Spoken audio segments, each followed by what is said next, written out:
El gato negro. No espero ni pido que alguien crea en el extraño, aunque simple relato que me dispongo a escribir. Loco estaría si lo esperara, cuando mis sentidos rechazan su propia evidencia. Pero no estoy loco, y sé muy bien que esto no es un sueño. Mañana voy a morir y quisiera aliviar hoy mi alma. Mi propósito inmediato consiste en poner de manifiesto, simple, sucintamente y sin comentarios, una serie de episodios domésticos. Las consecuencias de esos episodios me han aterrorizado, me han torturado y, por fin, me han destruido. Pero no intentaré explicarlos. Si para mí han sido horribles, para otros resultarán menos espantosos que baroques. Más adelante, tal vez, aparecerá alguien cuya inteligencia reduzca mis fantasmas a lugares comunes, una inteligencia más serena, más lógica y mucho menos excitable que la mía, capaz de ver en las circunstancias que temerosamente describiré una vulgar sucesión de causas y efectos naturales. Desde la infancia me destaqué por la docilidad y bondad de mi carácter. La ternura que abrigaba mi corazón era tan grande que llegaba a convertirme en objeto de burla para mis compañeros.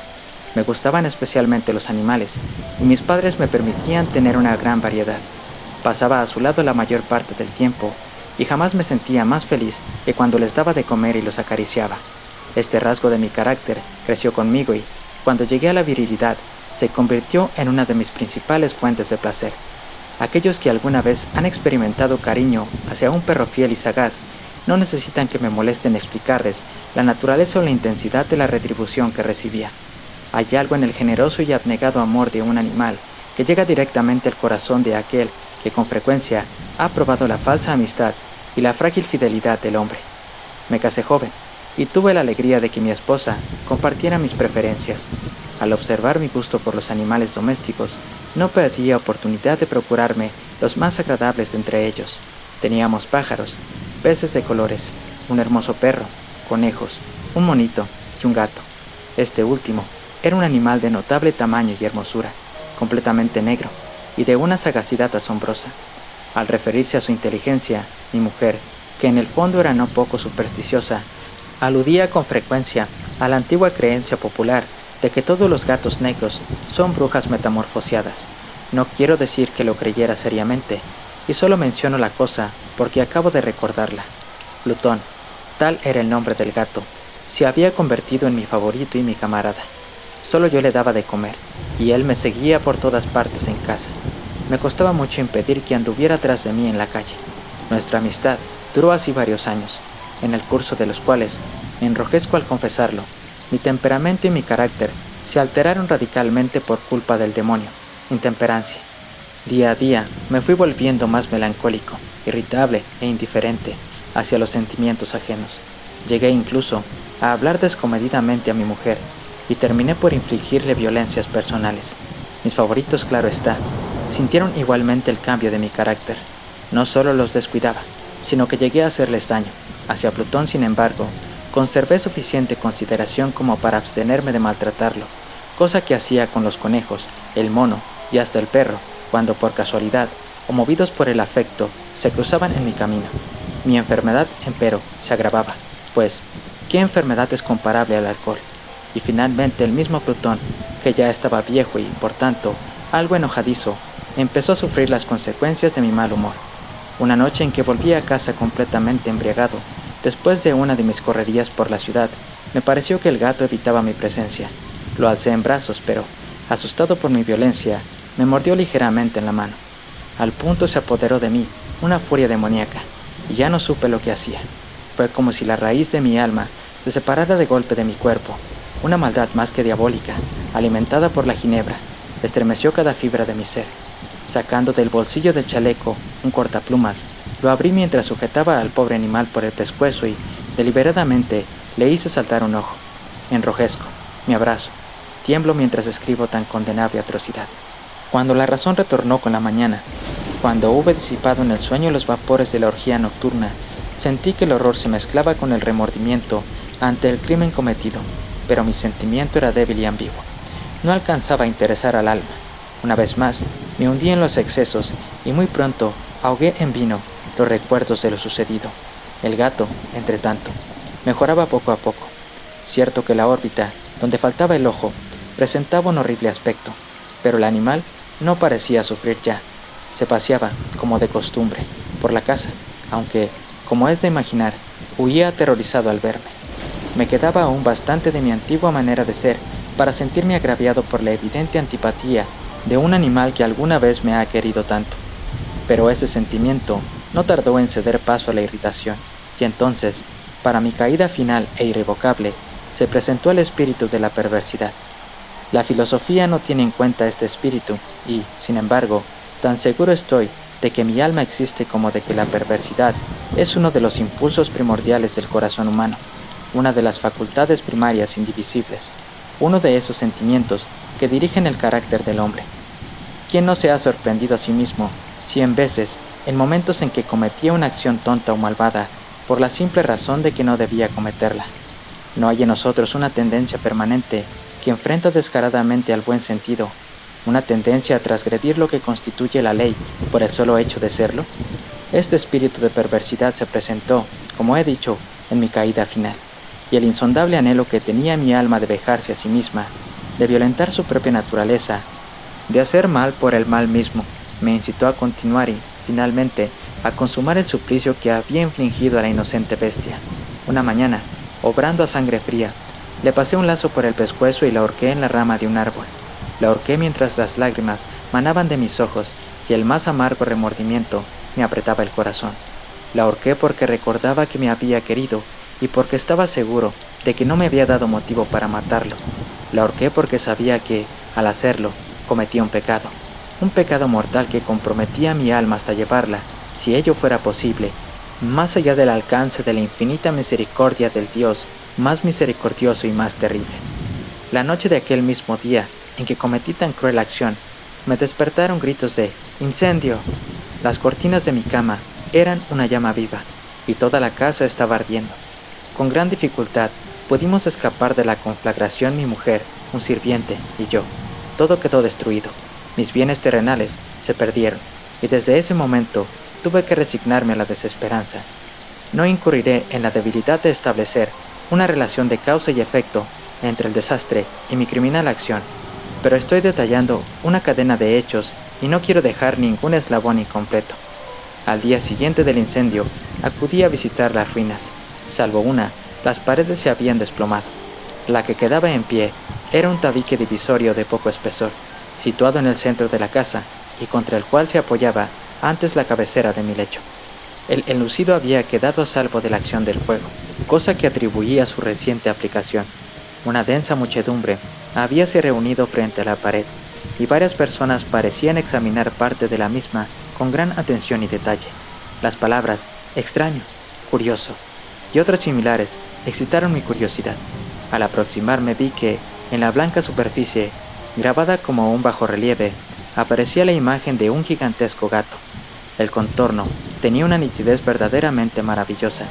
Había una soga alrededor del pescuezo del animal. Al descubrir esta aparición, ya que no podía considerarla otra cosa, me sentí dominado por el asombro y el terror. Pero la reflexión vino luego en mi ayuda. Recordé que había ahorcado al gato en un jardín contiguo a la casa. Al producirse la alarma del incendio, la multitud había invadido inmediatamente el jardín. Alguien debió de cortar la soga y tirar al gato en mi habitación por la ventana abierta. Sin duda, habían tratado de despertarme en esa forma. Probablemente la caída de las paredes comprimió a la víctima de mi crueldad contra el enlucido recién aplicado, cuya cal, junto con la acción de las llamas y el amoníaco del cadáver, produjo la imagen que acababa de ver. Si bien en esta forma quedó satisfecha mi razón, ya que no mi conciencia, sobre el extraño episodio, lo ocurrido impresionó profundamente mi imaginación. Durante muchos meses no pude librarme del fantasma del gato, y en todo ese tiempo dominó mi espíritu un sentimiento informe que se parecía sin serlo al remordimiento. Llegué al punto de lamentar la pérdida del animal y buscar, en los viles antros que habitualmente frecuentaba, algún otro de la misma especie y apariencia que pudiera ocupar su lugar. Una noche en que, borracho a medias, me hallaba en una taberna, más que infame, reclamó mi atención algo negro, posado sobre uno de los toneles de ginebra que constituían el principal mueblaje del lugar. Durante algunos minutos había estado mirando dicho tonel, y me sorprendió no haber advertido antes la presencia de la mancha negra en lo alto. Me aproximé y la toqué con la mano.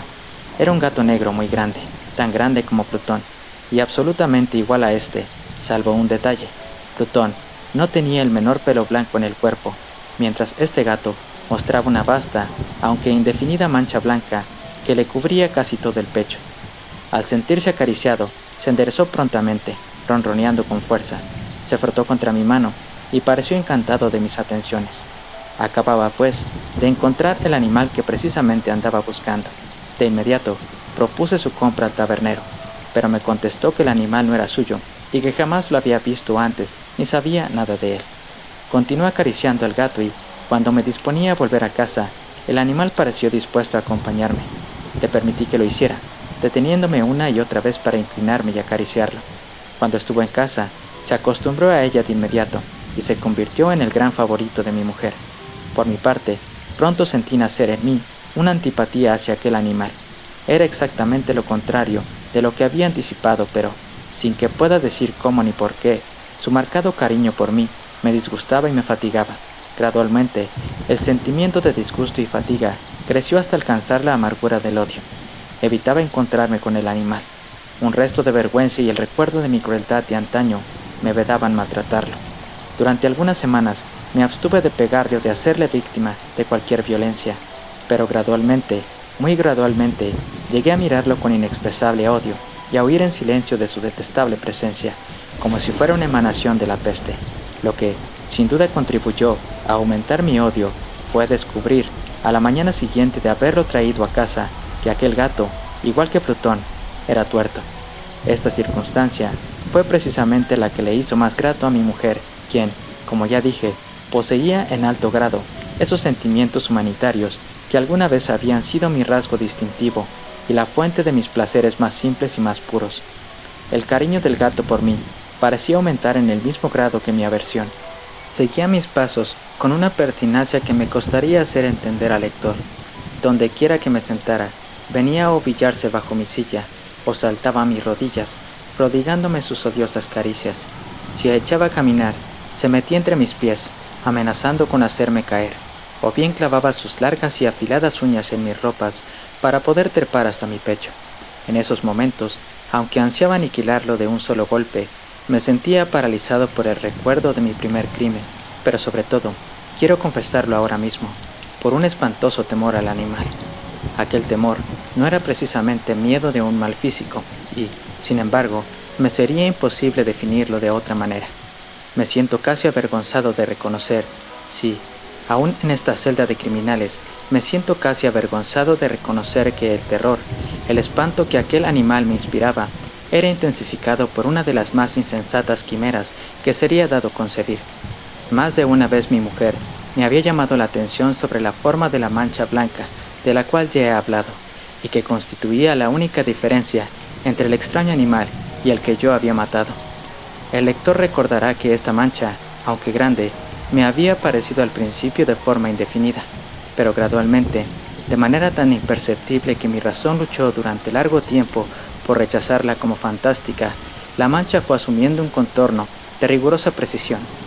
Representaba ahora algo que me estremezco al nombrar, y por ello odiaba, temía, y hubiera querido librarme del monstruo si hubiese sido capaz de atreverme.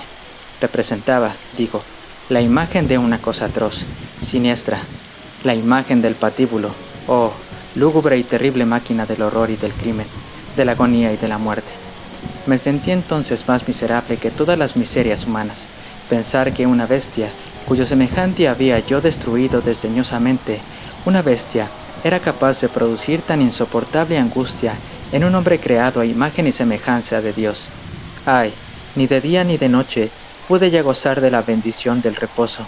De día, aquella criatura no me dejaba un instante solo. De noche, despertaba hora a hora de los más horrorosos sueños, para sentir el ardiente aliento de la cosa en mi rostro y su terrible peso, pesadilla encarnada de la que no me era posible desprenderme, apoyado eternamente sobre mi corazón.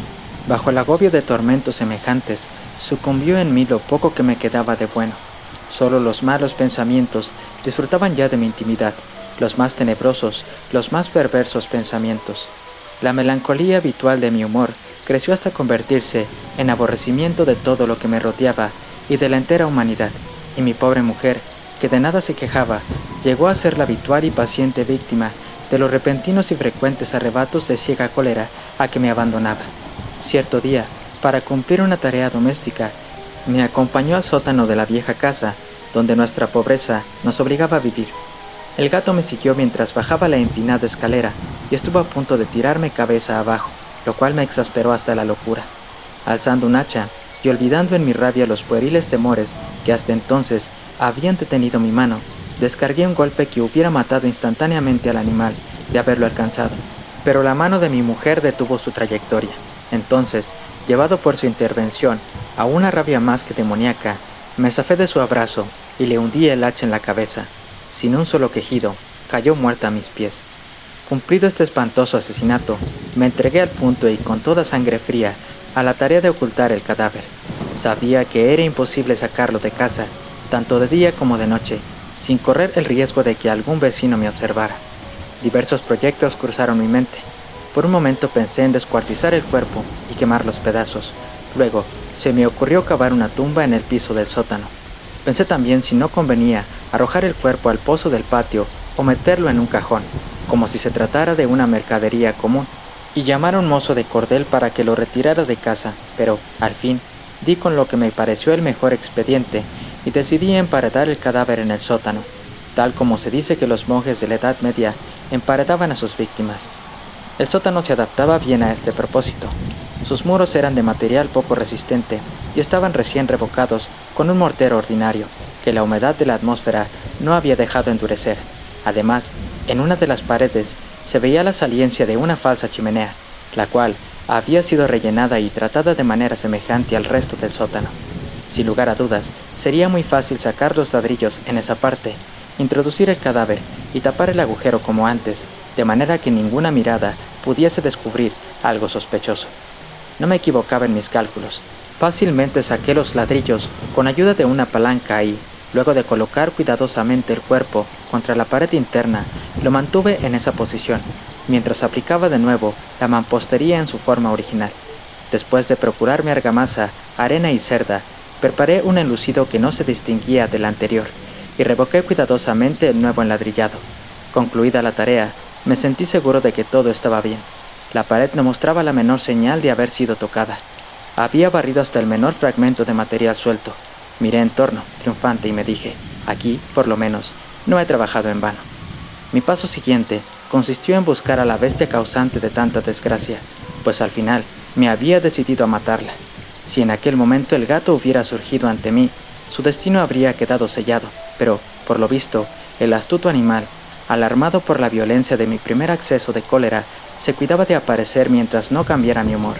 Imposible describir o imaginar el profundo, el maravilloso alivio que la ausencia de la detestada criatura trajo a mi pecho.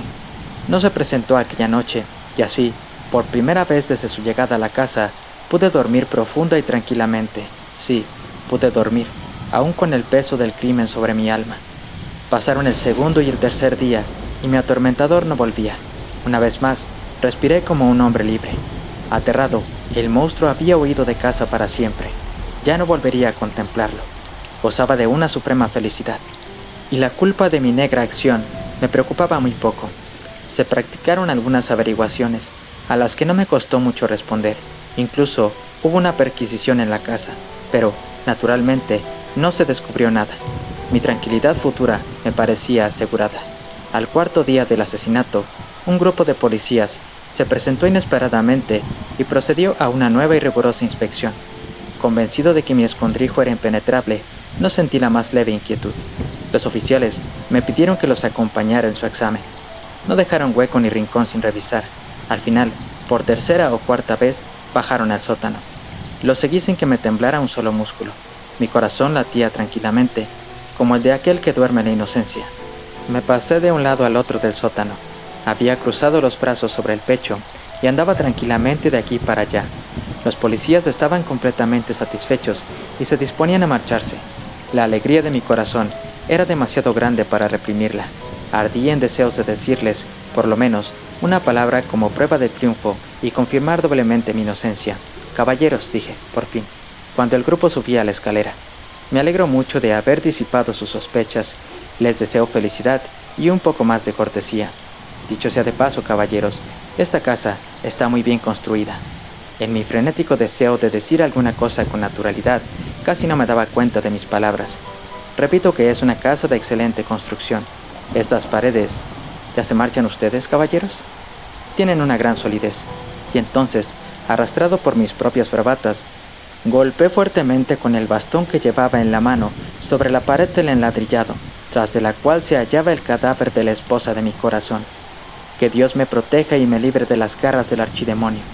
Apenas había cesado el eco de mis golpes, cuando una voz respondió desde dentro de la tumba, un quejido, sordo y entrecortado al comienzo, semejante al sollozar de un niño, que luego creció rápidamente hasta convertirse en un largo, agudo y continuo alarido, anormal, como inhumano, un aullido, un clamor de lamentación, mitad de horror, mitad de triunfo, como solo puede haber brotado en el infierno de la garganta de los condenados en su agonía y de los demonios exultantes en la condenación. Hablar de lo que pensé en ese momento sería locura. Presa de vértigo, fui tambaleándome hasta la pared opuesta. Por un instante, el grupo de hombres en la escalera quedó paralizado por el terror. Luego, una docena de robustos brazos atacaron la pared, que cayó de una pieza. El cadáver, ya muy corrompido y manchado de sangre coagulada, apareció de pie ante los ojos de los espectadores. Sobre su cabeza, con la roja boca abierta y el único ojo como de fuego, estaba agazapada la horrible bestia cuya astucia me había inducido al asesinato y cuya voz delatora me entregaba al verdugo. Había emparedado al monstruo en la tumba. Fin.